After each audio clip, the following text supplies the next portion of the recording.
நீங்க ஒன்று கவனிச்சிங்களா? ஒட்டுமொத்தமா எல்லாருமா சேர்ந்து ஒருத்தனை எதிர்க்கிறாங்க. அதுக்கு என்ன காரணம்? ஏன் அப்படி எதிர்க்கணும்? இப்போ அவங்கவுங்க ஒரு தனித்தனி கூட்டணியில் இருந்தாங்கன்னா அவங்களுக்கு ஆப்போசிட்ல இருக்கிறவங்கள எதிர்ப்பாங்க. ஆனால் ஒட்டுமொத்தமா எல்லாருமா சேர்ந்து ஒருத்தனை எதிர்க்கிறாங்க. அதுக்கு என்ன காரணம்? ஒட்டுமொத்தமா எல்லாருமா சேர்ந்து ஒரே கூட்டணியில் இருக்கிறாங்க. என்ன தப்பு பண்ணிட்டான் இந்த விஜய்? மக்களுக்காக அரசியலுக்கு வந்தது ஒரு தப்பா? நல்லாட்சி கொடுக்கணும்னு நினைச்சது தப்பா? ஊழலை செய்யக்கூடாதுன்னு நினைச்சது தப்பா? லஞ்சமே வாங்கக்கூடாதுன்னு நினைச்சது தப்பா? பெண்களுக்கு பாதுகாப்பு ஒழுங்கா இருக்கணும்னு நினைச்சது தப்பா? போதைப் பொருள் கலாச்சாரத்தை ஒழிக்கணும்னு நினைச்சது தப்பா? சட்டம் ஒழுங்கை சரி செய்யணும்னு நினைச்சது தப்பா? விவசாயிகள் நல்லா இருக்கணும், மீனவர்கள் நல்லா இருக்கணும், உழைக்கிற மக்கள் எல்லாரும் நல்லா இருக்கணும்னு நினைச்சது தப்பா? நான் என்ன கெடுதல் செஞ்சுட்டேன் உங்களுக்கு? நீ சாப்பிட்ற சாப்பாட்டில் ஏதாவது மண்ணை கிட்ட அள்ளி போட்டனா? உங்களுடைய ஆட்சியினுடைய லட்சணத்தை, உங்களுடைய ஊழலை, நீங்களும் மந்திரிகளும் அடிக்கிற கொள்ளைய மக்களுக்கு எடுத்து சொன்னேன். இதை சொல்லாம வேற என்னத்தை சொல்லுவாங்க? இப்ப கரூர் விஷயத்துக்கு வரேன். கரூர்ல என்ன நடந்ததுன்னு அந்த கரூர் மக்களை கேட்டாலே புட்டு புட்டு புட்டு வைப்பாங்க. ஏன் மேல பழியை தூக்கி போடுறீங்க?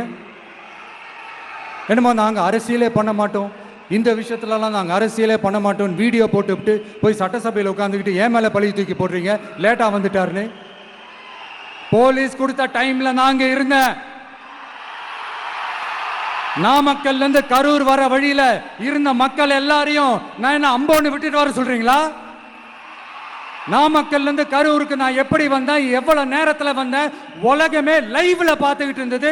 வாய் கூசாம ஏன் மேல பழி தூக்கி போடுறீங்க? ஒரு மனசாட்சின்றது வேணாம்? சரி, நீங்க தான் எதுவுமே பண்ணல சார். அப்புறம் ஏன் சார் 20 வருஷமா கரூர்ல மட்டுமே, கரூர் பகுதியில் மட்டுமே போட்டி போட்ட உங்களுடைய ஒரு அடிமைய, உங்களுடைய ஒரு அடிமைய ஏன் கோயம்புத்தூர் வரைக்கும், ஏன் கோயம்புத்தூர் வரைக்கும் ஓட வச்சீங்க? விஜய் வெளியவே வரமாட்டாராம். இது யார் சொல்றா? இந்த மற்றும் பலர் கட்சியில் ஒருத்தர் இருக்கிறார்ல, 10 தடவை தோத்து போனாரு, இன்னமும் திருந்தாத ஒருத்தர். அவரு சொல்றாரு, ஐயா அனுபவசாலி அவர்களே, உங்ககிட்ட ஒரே ஒரு கேள்வி ஒன்று கேட்குறேன். இந்த சேலத்துக்கு பக்கத்தில் இருக்கிற அந்த தொகுதியில் மட்டுமே போய் பதுங்கிக்காம தமிழ்நாட்டில் வேற ஏதாவது ஒரு தொகுதியில் நின்று உங்களால் ஜெயிச்சு காட்ட முடியுமா?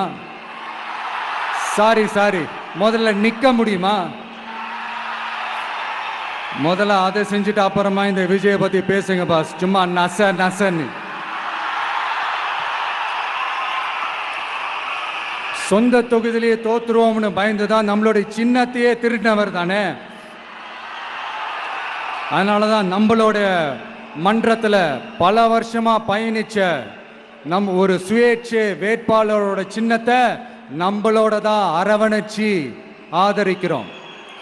அதனால எடப்பாடி தொகுதி மக்களே, அந்த சுயேட்சை வேட்பாளரோட சின்னத்தில் அந்த டிவி சின்னம், அந்த டிவி சின்னத்தில் நீங்க ஓட்டு போடுறது நம்ம விசில் சின்னத்துக்கு நீங்க ஓட்டு போடுற மாதிரி. அதனால எடப்பாடி தொகுதி மக்களே, தயவு செஞ்சு அதை மறந்துடாதீங்க. பாஜக மந்திரி ஒருத்தர் சொல்றாரு, விஜய் என்னப்பா விஜய் நடிகன். ஆமா, நான் நடிகன் தான், இப்ப யாரும் இல்லைன்டா. என்னமோ இவர் என்னமோ புதுசா கண்டுபிடிச்ச மாதிரி. ஆனா நான் அரசியலுக்கு வந்துட்டு நடிக்கல, அரசியல் நான் நடிக்கல. ஆனா நீங்க என்ன பண்றீங்க? அரசியல்ல இருந்துகிட்டே நாடகம் மேல நாடகம் போடுறீங்களே, அப்ப உங்க எல்லாரையும் நாடக நடிகர்கள்னு சொல்லாமா? மக்கள் ஆல்ரெடி டிசைட் பண்ணிட்டாங்க, இந்த திமுகவும் வேணாம், மற்றும் பலரும் வேணாம், முக்கியமா இந்த பாஜக வேணவே வேணாம், ஆல்ரெடி டிசைடட். அதனால இந்த சர்வே கீர்வே எதையும் நம்பாதீங்க. மலையாய் உயர்ந்து நிக்கிற நம்ம மக்கள்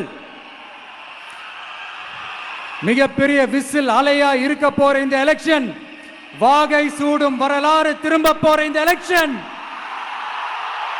இந்த தேர்தலுக்கு அப்புறம், நீங்க தோத்ததுக்கு அப்புறம் எப்படிலாம் ஃபீல் பண்ண போறீங்கன்னு கொஞ்சம் சொல்லவா? ஏன்டா இந்த விஜய பாடா படுத்தணும்? ஏன்டா இந்த விஜய வேதனைப்படுத்தணும்? ஏன்டா இந்த விஜய்க்கு எதிராக சதி செஞ்சோம்? ஏன்டா இந்த விஜய்க்கு எதிராக சூழ்ச்சி செஞ்சோம்? நினைச்சு நினைச்சு நினைச்சு ஃபீல் பண்ண போறீங்க. மக்களே உங்களை ஃபீல் பண்ண வைக்க போறாங்க.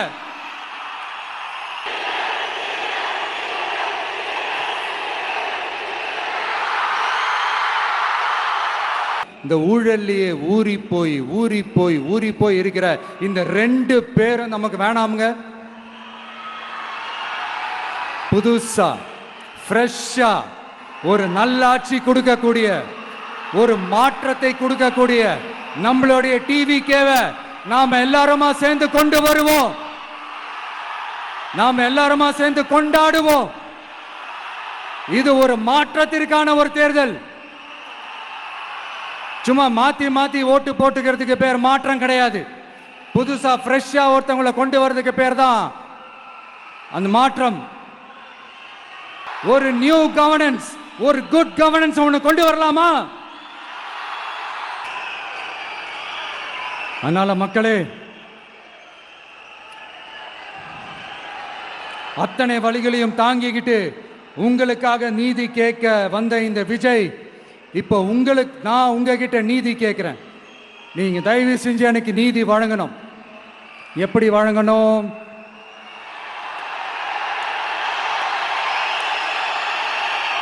நாளைக்கு ஏப்ரல் 23ஆம் தேதி சும்மா காலங்காத்தால பக்காவா ரெடி ஆயிட்டு ஓட்டர் ஐடி கார்டை கையில எடுத்துக்கிட்டு வீட்டில் இருக்கிற சாமியெல்லாம் நல்லா கும்பிட்டுட்டு உங்க பக்கத்து வீட்டுக்காரங்க, ஏத்து வீட்டுக்காரங்க, அங்கிள் ஆண்டி எல்லாரையும் சந்தோஷமா கூட்டிட்டு முதல்ல பூத்துல போய் நின்று அந்த விசில் சின்னத்துக்கு நேரா இருக்கிற அந்த பட்டனை ஒரு அழுத்துங்க. இது ஒரு தலைமுறைக்கான தேர்தல். இது உங்களுக்கான தேர்தல். அத்தனை வழிகளையும் தாங்கிக்கிட்டு உங்களுக்காக மட்டுமே வந்திருக்கிறேன். உங்களுக்காக நன்றி கடன் செலுத்துறதுக்காக மட்டுமே வந்திருக்கிறேன். ஒரு நாளும் பொய் சொல்லி உங்களை நான் ஏமாத்த மாட்டேன். உங்க பிள்ளைக்கு, உங்க மகனுக்கு, உங்க அண்ணனுக்கு, உங்க தம்பிக்கு, உங்க விஜய்க்கு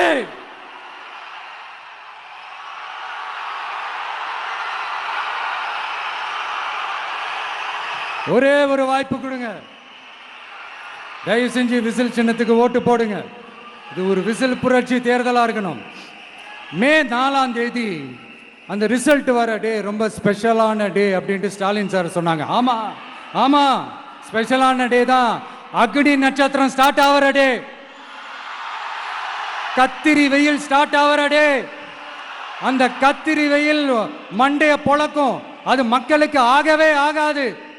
நம்பிக்கை உள்ள மக்கள் யாரும் நல்ல காரியங்கள் அந்த அக்னி நட்சத்திரம் டைம்ல செய்யவே மாட்டாங்க. சூரியன் பட்டா சன் ஸ்ட்ரோக் வரும். எப்படா இந்த சூரியன் மறையும்? எப்படா இந்த சூரியன் ஒளியும்?